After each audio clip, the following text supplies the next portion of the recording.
Recently, of course, we heard nothing but things or stories saying that Rachel Reeves might raise VAT or income tax or whatever in the budget. But apparently something new has come out and there's actually a bit of buzz going around about it, about raising the income tax threshold, which personally I think is far overdue. Because at the moment, all this fiscal drag, the government just seems to be using it as some sort of backup when it seems Rachel Reeves make a mistake. But this is really picking up at steam at the minute, and people are urging Chancellor Rachel Reeves to tweak the personal tax allowance for the lowest earners in the upcoming autumn budget on November the 26th.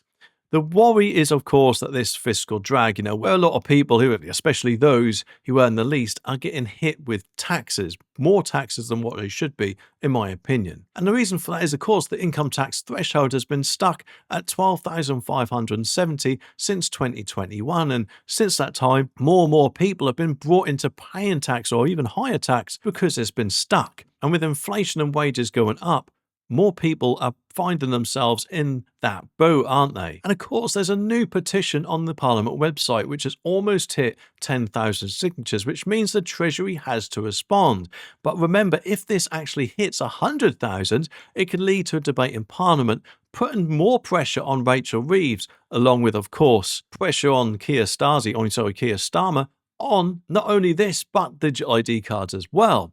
But this pressure will hopefully mean that Rachel Reeves might make changes in the budget. And a petition started by Shannon Keane is asking to raise the tax allowance from $12,570 to $20,000, something which, remember, reforms say they will do if they get into government, which personally I hope they will do.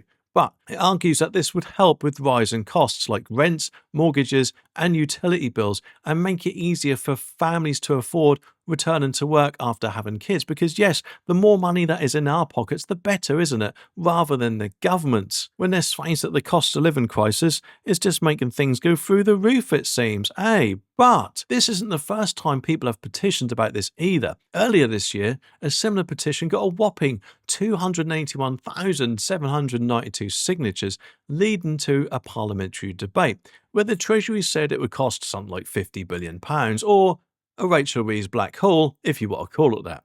And the fact, though, is that so many people are signing these petitions shows just how much people care about this issue right now. So surely, would we then be in a situation where another petition finally might be the one that is the straw that will break the camel's back? Or in this case, the government's back and say, it's about time you stop being bellends, But right now, of course, the basic rate of 20% kicks in for earnings above $12,570. The highest earners, though, they pay 40% of income for over $50,270.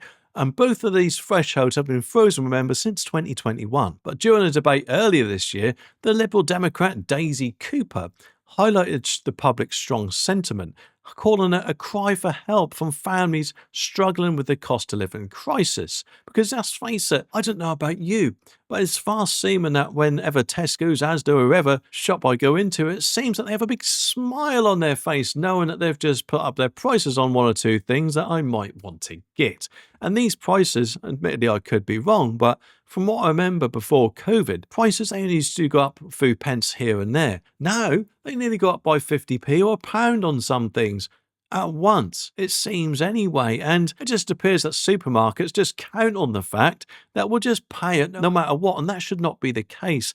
They should only put things up if and when they need to. But either way, if we have a bit more money in our pockets to get these things, then hopefully it won't hurt us as much as it would do if we started to pay more tax, But she pointed out that people are seeing their taxes go up without seeing any improvement in services. And that is a very good point as well, isn't it? It just seems any extra tax money that comes in just goes to try and help fill Rachel Reeves' stupid-sized black hole. Remember, this black hole was 22,000 they kept banging on about when they come in. I mean, we heard nothing, but did we? They do seem to be very quiet that this hole has increased to 50,000 under their watch, or Rachel Reeves' watch, unless of course they just default to blaming the Tories, even though they're the ones who have been in power.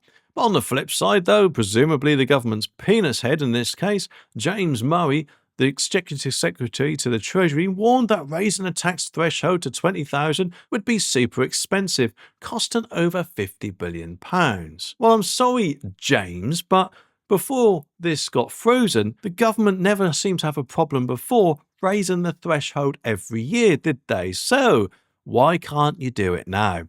The fact is, you can, but you're choosing not to, surely. He emphasised the government's commitment to keeping taxes low. Well, here's a surprise. How can you emphasise a commitment to keep the taxes low when you are not increasing the thresholds? Because that is making people pay more tax, isn't it? I mean, surely isn't that some sort of contradiction, eh? But he also says, while being fiscally responsible, warning that abandoning this responsibility could lead to economic chaos and harm working people and the pensioners the most. Well, I don't know about you, but it does seem that if anyone has harmed them the most, it is in fact Labour.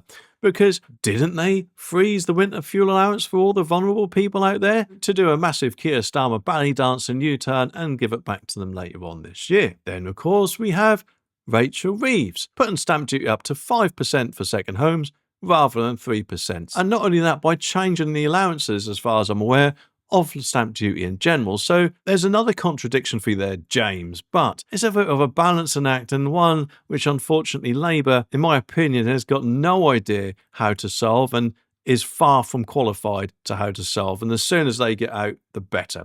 But anyway, what do you all reckon about this? Let me know down in the comments, and I'll be back very soon with some more videos. So make sure you click the subscribe button down there so you don't miss my next one.